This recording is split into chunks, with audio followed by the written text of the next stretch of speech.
నమస్కరిస్తూ ఈ పాత్రికేయుల సమావేశానికి ముఖ్య ఉద్దేశం ఏమిటంటే మన ప్రొద్దుటూరు ఎమ్మెల్యే గారు మనందరి ఎమ్మెల్యే, నాకు మీకు మనందరికీ ఎమ్మెల్యే గౌరవనీయులైనటువంటి నంద్యాల వరదరాజిరెడ్డి గారు ఒక 2-3 రోజుల క్రితం అసెంబ్లీ సాక్షిగా అసెంబ్లీలో మాట్లాడినారు. ఆయన మీకోసం మాట్లాడింటే నేను ఈ ప్రెస్ మీట్ పెట్టేవాడిని కాదు, ప్రజల కోసం మాట్లాడింటే. దురదృష్టం ఏంటంటే మా కోసం మాట్లాడినాడు. ఆయన ఓటేసి గెలిపించినటువంటి మీ మీద కంటే ఆయన ప్రత్యర్థిగా ఉండినటువంటి నా మీదనే ఆయనకు ఎక్కువ ప్రేమ ఉంది. అందుకే అసెంబ్లీలో కూడా మీకు నీళ్లు కావాలనో, మీకు లేకుంటే బడి కావాలనో, గుడి కావాలనో, లేకుంటే మెడికల్ కాలేజ్ కావాలనో, లేకుంటే నేను తెచ్చిన అభివృద్ధి కార్యక్రమాలు పూర్తి చేసేదానికి డబ్బులు కావాలనో, లేకుంటే పాలకేంద్రం తెరిపిస్తామని చెప్పు, లేకుంటే అండర్గ్రౌండ్ అనేది కట్టిస్తానని చెప్పినా కట్టిస్తామనో, ఇటువంటి విషయాలకు సంబంధించి నిధులు అడగడానికో, సమస్యలు ప్రజలకు చెప్పడానికో ఆయన అసెంబ్లీని వేదికగా చేసుకుంటే కనుక నేను మీరు సంతోషించింది. ఆయన అవి మాట్లాడలేదు. నా మీద ఏదో ఒక విమర్శ చేసి నన్ను జైలుకు పంపాలా, ఏదో ఒక విమర్శ చేసి ఈ ప్రజల సమక్షంలో ప్రజాక్షేత్రంలో నన్ను అవినీతిపరులుగా ముద్ర వేయాలి. ఇదే ఆయన ఉద్దేశం. ఇందుకు సంబంధించి ఆయన 3 రోజుల కిందట అసెంబ్లీలో మాట్లాడింది ఏంటంటే, ఈ ప్రొద్దుటూరు నియోజకవర్గానికి సంబంధించి జగన్మోహన్ రెడ్డి గారి ప్రభుత్వంలో నేను ఎమ్మెల్యేగా కొనసాగిన సందర్భంలో 2019 నుంచి 2024 వరకు జరిగిన 5 సంవత్సరాల కాలంలో ప్రారంభ దశలోనే, అంటే 2019లో మా ప్రభుత్వం వస్తే 5వ నెలలో, తిరిగి 2024 సంవత్సరం నాటికి వచ్చే నాటికి మేము దాదాపుగా ఈ ప్రొద్దుటూరు నియోజకవర్గంలో 467 ఎకరాల భూమిని కొన్నాం. 476 ఎకరాల 6 సెంట్లు కొన్నాం. 476 ఎకరాల 6 సెంట్ల భూమిని మాత్రం రైతుల దగ్గర నుంచి పట్టా ల్యాండ్ కొని పేదలకు ఇళ్ల స్థలాలుగా పంపిణీ చేసినాం. ఈ పంపిణీ చేసిన కారణంలో నేను 700 కోట్ల అవినీతిగా సంపాదించినాను అనేది ఆయన అభియోగం. 700 కోట్ల రూపాయలు నేను అవినీతిగా సంపాదించినాను అనేది ఆయన ఆరోపణ. దీనికి సంబంధించి ప్రజలకు నేను వివరణ ఇవ్వాల్సిన అవసరము, ప్రభుత్వానికి కూడా వివరణ ఇవ్వాల్సిన అవసరము నా బాధ్యత. అందుకే ఈ నియోజకవర్గ ప్రజలైనటువంటి మీ అందరికీ నా 2 చేతులెత్తి నమస్కరించి ఉండబడిన వాస్తవ సమాచారాన్ని మీకు ఇస్తా ఉన్నా. నేను ప్రజలారా, ఈ ప్రొద్దుటూరు నియోజకవర్గానికి సంబంధించి ఇల్లు లేని నిరుపేదలకు ఇల్లు ఇవ్వాలన్నటువంటి సదుద్దేశంతో జగన్మోహన్ రెడ్డి గారు సంకల్పించిన సంకల్పమే జగనన్న ఇళ్ల నిర్మాణం. ఈ ప్రొద్దుటూరు నియోజకవర్గంలో కూడా దరఖాస్తు చేసుకోమంటే దరఖాస్తు లేని వాళ్ళందరూ చేసుకున్నారు. వాళ్ళందరికీ ఇల్లు ఇచ్చే కార్యక్రమంలో భాగంగా మేము రైతుల దగ్గర నుంచి భూమిని కొనుగోలు చేయాల్సిన పరిస్థితి ప్రభుత్వానికి ఏర్పడింది. అంతకుముందు గతంలో ఎన్నో ప్రభుత్వాలు మారినప్పటికీ ఏ ఒక్క ప్రభుత్వం కూడా పట్టుమని 10 ఎకరాల భూమిని, రాజశేఖర రెడ్డి మినహాయిస్తే మరే ముఖ్యమంత్రి కూడా పట్టుమని 10 ఎకరాల భూమిని కూడా రైతుల దగ్గర కొనుగోలు చేసి ఇళ్ల పట్టాల రూపంలో ప్రజలకు పంచిన దాఖలాలు లేవు. అందువలన ఈ నియోజకవర్గంలో కూడా ఎక్కువ మందికి ఇళ్ల పట్టాలు ఇవ్వాల్సిన పరిస్థితి వచ్చింది. అయితే జగన్మోహన్ రెడ్డి గారు ఏమాత్రం భయపడకుండా, బాధపడకుండా ఎంతమంది పేదలకైతే ఇళ్ల పట్టాలు ఇవ్వాలనో అంతమంది కోసం కావాల్సిన భూమిని కొనుగోలు చేయండి అని చెప్పి ఆయన సిఫారసు మేరకు జిల్లా కలెక్టర్ గారి నాయకత్వంలో, హరికిరణ్ గారి నాయకత్వంలో 476 ఎకరాల 6 సెంట్ల భూమిని మేము 3 చోట్ల కొన్నాం. ఒకటి రామేశ్వరం, మరొకటి బొల్లవరం, మరొకటి మీనాపురం. ఈ 3 చోట్ల మేము కొనింది. ఈ 3 చోట్ల మేము కొనే దాంట్లో నేను 700 కోట్లు కొట్టేసినా అని చెప్తున్నాడు. దానికి మీకు వివరణ ఇస్తాను. మొట్టమొదటిది రామేశ్వరం జగనన్న కాలనీలో మేము కొనింది 70 ఎకరాల 34 సెంట్లు. ప్రజలారా, రామేశ్వరం పొలములో, అంటే రామేశ్వరం ఏరు దాటిన తర్వాత రామేశ్వరం జగనన్న కాలనీలో మేము కొనింది 70 ఎకరాల 34 సెంట్లు. ధర వచ్చేసి ఎకరా 27,63,750 రూపాయలతో కొన్నాం. మళ్ళీ చెప్తాను ప్రజలకు, 70 ఎకరాల 34 సెంట్లు కొన్నాం. 27,63,750 రూపాయలు ఎకరా చొప్పున కొన్నాం. ఈ ధర చొప్పున 70 ఎకరాల 34 సెంట్లకు మొత్తం ప్రభుత్వం చెల్లించినది రామేశ్వరం జగనన్న కాలనీకి 34,73,20,462 రూపాయల 50 పైసలు. పైసల కానించి చెప్తాను ప్రజలారా, ఎందుకంటే ఇది నేను ఇచ్చిందో మీరు ఇచ్చిందో అయితే ఒట్టు మొత్తంగా ఇస్తాం. ప్రభుత్వం ఇచ్చిన డబ్బు అయితే మాత్రం అట్లా ఉండదు.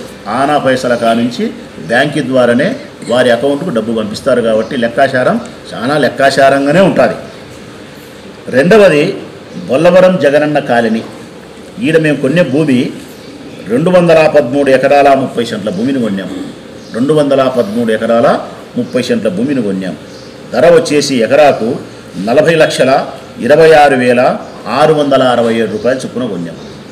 మళ్ళీ చెప్తా ఉన్నా, 213 ఎకరాల 30 సెంట్లు కొన్నాం.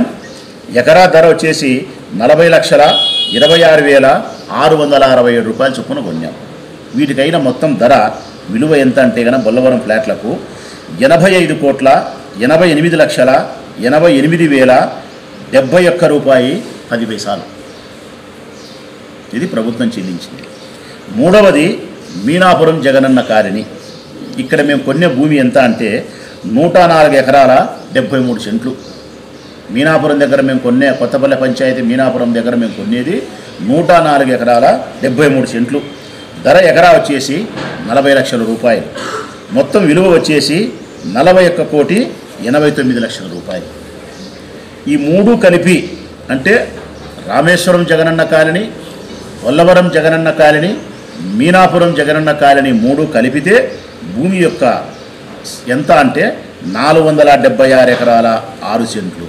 ఈ మూడు చోట్ల కలిపి 476 ఎకరాల 6 సెంట్లు కొనడానికి ప్రభుత్వం చెల్లించిన డబ్బు ఎంత అంటే గన రూపాయల కానించి పైసల కానించి చెప్తాను, 162,53,46,360 మళ్ళీ చెప్తాను. మొత్తం ప్రొద్దుటూరు నియోజకవర్గానికి సంబంధించి అన్ని ఎకరాలకు సంబంధించి జగన్మోహన్ రెడ్డి గారి ప్రభుత్వంలో కొనుగోలు చేసిన భూమి యొక్క ధర అంతా కలిపితే 162,53,46,360 ఇది కొన్ని. అంటే మేము భూమి కొనడానికి పేదలకు ఇళ్ల పట్టాల రూపంలో పంచడానికి ఈ రాష్ట్ర ప్రభుత్వం జగనన్న ప్రభుత్వంలో ఈ ప్రొద్దుటూరు నియోజకవర్గంలో రైతుల దగ్గర నుంచి పట్టా భూమిని కొనుగోలు చేసి ప్రజలకు పంచడానికి అయిన ఖర్చు 162 కోట్లు. నేను కొట్టేసినది 700 కోట్లు. ఇది వరదరాజిరెడ్డి గారి కామెంట్. దీన్ని చూస్తే కోపం వస్తుంది, ఆ నవ్వు వస్తుంది ఆ ప్రజలారా అంటే విమర్శకు గురి కాబడతాను నేను నవ్వుతాను. కోపం రావట్లే, నాకు నవ్వు వస్తుంది. ఆయన అవివేకానికి, ఆయన అజ్ఞానానికి, ఆయన అసలుకు అసంపూర్ణమైనటువంటి విషయ పరిజ్ఞానంతో ఆయన చేస్తూ ఉన్నటువంటి విమర్శను చూసి నేను నవ్వుకుంటాను. నా ప్రత్యర్థి ఇంత బలహీనుడు, నా ప్రత్యర్థి ఇంత బుద్ధిమాంద్యం కలిగిన వాడు అని చెప్పి నేను నవ్వుకుండే పరిస్థితి ప్రజలారా.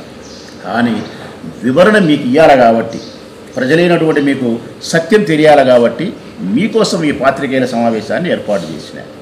ఒక వ్యాపారం చేసేదానికి 10 రూపాయలు పెట్టుబడి పెట్టినారంట. ఆ 10 రూపాయల పెట్టుబడిలో నేను 100 రూపాయలు కొట్టేసినానంట. ఇది ఎక్కడన్నా న్యాయమైన మాటేనా? భూమి కొనడానికి 162 కోట్లు, నేను కొట్టేసింది 700 కోట్లు. ఇక రెండో మాట అందులోనే ఆయన మాట్లాడింది, 20 లక్షల రూపాయలకు భూమిని కొని 40 లక్షల రూపాయలకు అమ్మినాడు. 20 లక్షల రూపాయలకు నేను కొన్నానంట. అంటే ఈ రైతుల దగ్గర నుంచి ముందుగానే నేను సంవత్సరం ముందో, 6 నెలల ముందో, 2 నెలల ముందో భూమిని కొనుగోలు చేసి నా పేరుతోనో బినామీ వ్యక్తుల పేర్లతోనో రిజిస్ట్రేషన్ చేయించుకొని ఆ తర్వాత అదే భూమిని ప్రభుత్వానికి 40 లక్షలతో అమ్మినాను అని చెప్తున్నారు. దీనికి నేను చెప్పే సమాధానం ఏంటంటే కనుక 3 చోట్ల కలిపి 200 మంది రైతుల దగ్గర భూమిని కొనుగోలు చేసినారు. దాదాపుగా 200 మంది రైతుల దగ్గర.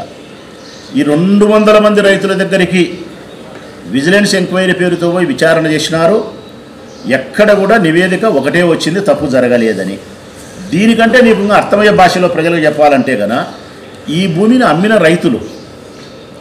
అమ్మిన రైతులు ఏ ఒక్కరైనా మా ప్రభుత్వం వచ్చిన తర్వాత, అంటే 2019 5వ నెలలో మా ప్రభుత్వం వచ్చిన తర్వాత 5వ నెల నుంచి ఈ భూమిని కొనుగోలు ప్రభుత్వానికి చేసేంత వరకు రిజిస్ట్రేషన్ ఎక్కడైనా 1-2 మారినాయా అని మీరు చూసుకుంటే ఏ ఒక్క భూమి కూడా, ఒక్క రిజిస్ట్రేషన్ కూడా మారలే.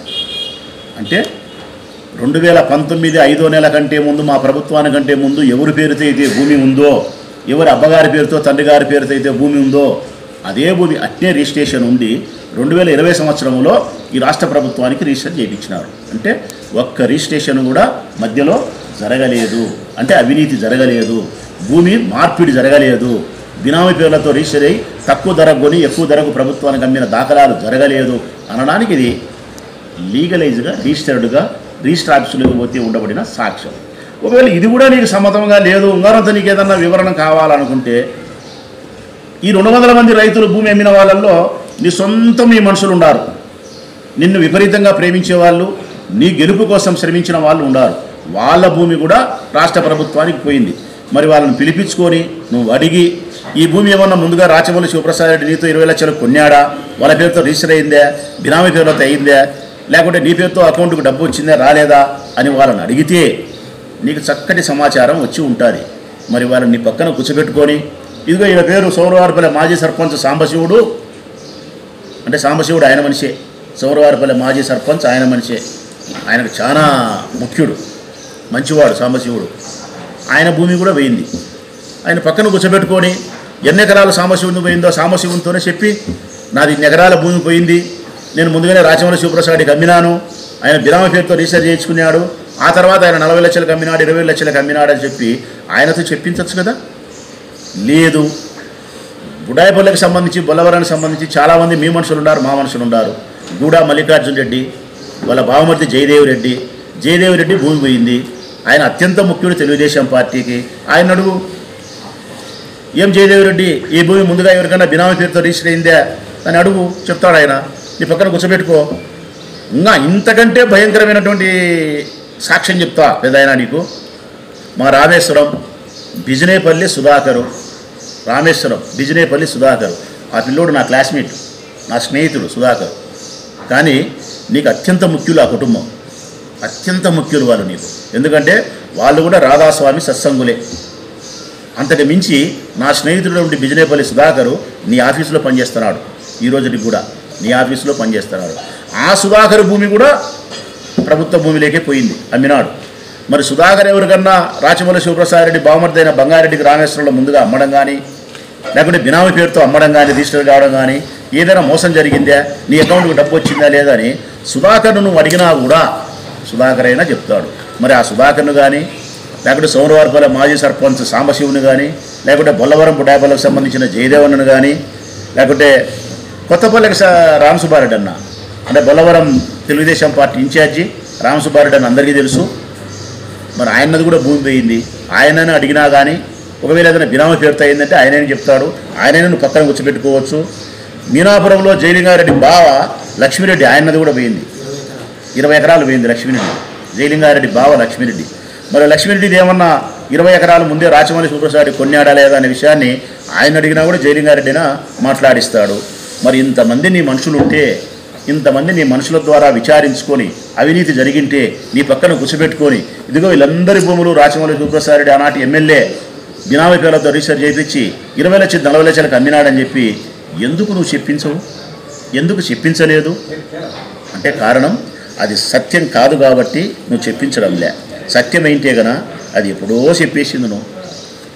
అయినప్పటికీ కూడా నీ మనసు ఉండబట్టలేక ముఖ్యమంత్రి గారిని చంద్రబాబు నాయుడు గారిని కలిసి విజిలెన్స్ ఎంక్వైరీ పేరుతో సిఫారసు కలెక్టర్ చేపిస్తే ఈనాటి కలెక్టర్ చెరుకూరి శ్రీధర్ గారు విజిలెన్స్ ఎంక్వైరీకి ఒక టీంని అరేంజ్ చేసి దాదాపు 200 మంది రైతుల ఇళ్లకు పంపిస్తే 200 ఇళ్లకు పోయి విజిలెన్స్ ఎంక్వైరీ విచారణ చేస్తే ఆ విచారణలో తేలింది ఏంటంటే రాగిన 50 పైసా కూడా అవినీతి జరగలేదు. ఆనాటి ఎమ్మెల్యే స్వచ్ఛమైనటువంటి పాలవలే అని నిజాయితీగా ఉండాడని చెప్పి రిపోర్ట్ వచ్చింది.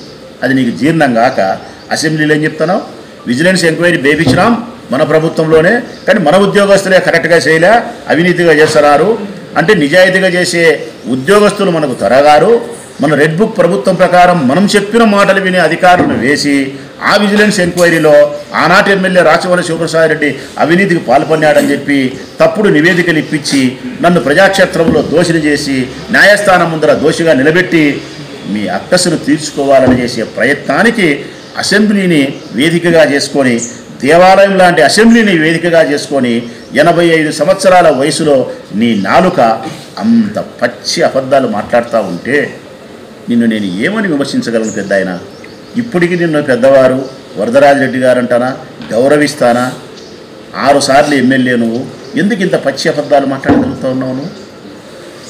నువ్వు ఎన్నిసార్లు ఏ విషయంలో మా మీద ఎంక్వైరీ వేసినా నేను చాలాసార్లు మాట్లాడినా. నా బావమరిది బంగారెడ్డి మున్సిపల్ వైస్ చైర్మన్ మాట్లాడినాడు. అయ్యా నీ ప్రభుత్వం ఉంది, నీ అధికారులు ఉన్నారు, ఎన్నికలకు ముందు మా మీద చాలా విమర్శలు మీరు చేసినారు, ఎంతో అవినీతి చేసినామని చెప్పినారు. మరి ఆ ప్రకారంగా అయితే ఈరోజు మీ ప్రభుత్వంలో మీ అధికారుల చేత విచారణ కొనసాగించి మా అవినీతిని బయటపెట్టి మమ్మల్ని జైలుకు పంపండి, దోషులుగా ప్రజాక్షేత్రం నిలబెట్టని చెప్పి పలుమార్లు మేము అడిగినాం. ఈ బుద్ధుడు కూడా మీరు సాధించలేకపోతున్నారు అంటే కారణం మేము తప్పు చేయలే, మేము నిజాయితీగా ఉండాం కాబట్టి. కానీ నీ పంతం ఏదో విధంగా నెగ్గించుకోవాలని చెప్పి చేయని తప్పును మా మీద వేసే ప్రయత్నం, నేరం చేయకపోయినప్పటికీ అవినీతి చేయకపోయినప్పటికీ మా మీద అవినీతి మరక అంటించి నీ అహాన్ని సల్లార్చుకొని మమ్మల్ని తప్పుడు మనుషులుగా ప్రజల ముందు నిలబెట్టాలని చేసే ప్రయత్నం. నేను ఒక్క మాట చెప్పగలుగుతా పెద్ద ఆయన, నీకు ఒక్క మాట చెప్పగలుగుతా. చిన్నపిల్లోని నీకంటే దాదాపు 30 సంవత్సరాలు చిన్నోని నీకంటే ఒక్క మాట చెప్పగలుగుతా. 2 2 4 పెద్ద ఆయన. 2ను 2తో ఎన్నిసార్లు హెచ్చించినా 4 అవుతుంది పెద్ద ఆయన. నువ్వు 2ను 2ని ఎన్నిసార్లు హెచ్చించినా 4 అవుతుంది. అది 5 కాదు 6 కాదు. అట్లనే అవినీతి జరగని మనిషిని అవినీతి జరిగిందని చెప్పి నిరూపించి జైలుకు పంపాలనుకుంటే, ప్రజాక్షేత్రంలో దోషిగా నిలబెట్టాలనుకుంటే ఈ లెక్క మాదిరే ఆ లెక్క ఉంటుంది పెద్ద ఆయన. ఏమి ఉపయోగం లేనే లేదు దీని గురించి. మళ్ళీ ఒక్కసారి చెప్తా ఉన్నా ప్రజలారా, మీ అందరికీ కూడా 162 కోట్ల రూపాయల డబ్బుతో ఈ భూమిని కొనే ప్రభుత్వం 700 కోట్ల రూపాయలు రాచమల్లు అవినీతి చేసినాడని చెప్పి ఆయన చెప్పే విమర్శలో ఏ మేరకు నిజం ఉందో అర్థం చేసుకోండి. 70, 60, 50, 30 సంవత్సరాలుగా ఏ భూమి రిజిస్ట్రేషన్ మారకుండా ఉండి నేరుగా వాళ్ళే ప్రభుత్వానికి రిజిస్టర్ చేపిస్తే అవినీతి ఏ విధంగా జరుగుతుందో ఒకసారి ఆలోచన చేయండి. అంతకు మించి వారి అకౌంట్కే, రైతుల అకౌంట్కే నేరుగా ప్రతి రూపాయి ముట్టిన తర్వాత ఏ విధంగా అవినీతి జరిగింటుందో ఒక్కసారి మీరు ఆలోచించండి. నేను 700 కోట్లు డబ్బు కొట్టేసిన, 2000 కోట్లు సంపాదించిన, 1500 కోట్లు సంపాదించిన అని చాలా విమర్శలు చేసినారు. ఇది మీకు అవసరం లేకపోయినప్పటికీ ఒక్క అడుగు ముందుకేసి నేను చెప్తా ఉన్నా. ఇది నిజమే, మళ్ళా చెప్తా ఉన్నా నేను, నిజమే మళ్ళీ చెప్తా ఉన్నా నేను.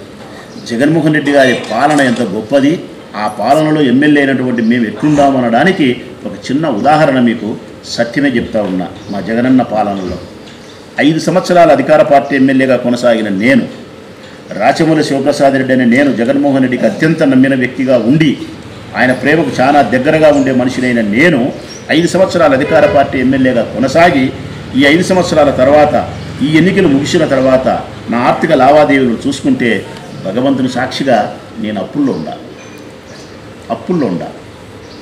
మరి నేను అప్పుల్లో ఉన్నా అంటే అర్థం మా జగనన్న పాలన ఎంత గొప్పదో ఒక్కసారి అర్థం చేసుకోండి. నిజంగా ఆయన దోషి పెట్టేవాడే అయితే, నిజంగా ఆయనకు మాకు ఫ్రీ హ్యాండ్ ఇచ్చి సంపాదించుకోండి అని చెప్పింటే రాచమల్లు శివప్రసాద్ రెడ్డికి ఈరోజు అప్పులు ఉండేవి కాదు. మేము పూర్తి అప్పులతో కొట్లాడుతూ ఉండే స్థితిలో మేము ఉండాం. కానీ బాధ లేదు, జనం కోసమే బ్రతుకుతూ ఉన్నాం, జనం కోసమే బ్రతుకుతాం. మా బలం ధర్మంగా ఉండడం, ఇతరులకు సహాయపడడం. పెద్ద ఆయన మళ్ళీ చెప్తా ఉన్నా నేను, నా బలం ఏంటంటే గన ధర్మంగా ఉండడం, ఇతరులు సహాయపడడం. నా ఆత్మస్థైర్యానికి కారణం ఈ ధర్మము, ఇతరులకు సహాయపడమే. నీ ఇష్టం వచ్చిన విచారణ ఏదైనా చేసుకో, నువ్వు నీ జీవితకాల పర్యంతరము నీకు అవకాశం ఇస్తూ ఉన్నాం పెద్ద ఆయన. నీ ప్రభుత్వంలోనూ విచారణ కొనసాగించుకొని ఏ ఒక్క రూపంలోనైనా మమ్మల్ని అవినీతి పరులుగా నిరూపించే ప్రయత్నం నువ్వు చేసుకోవచ్చు.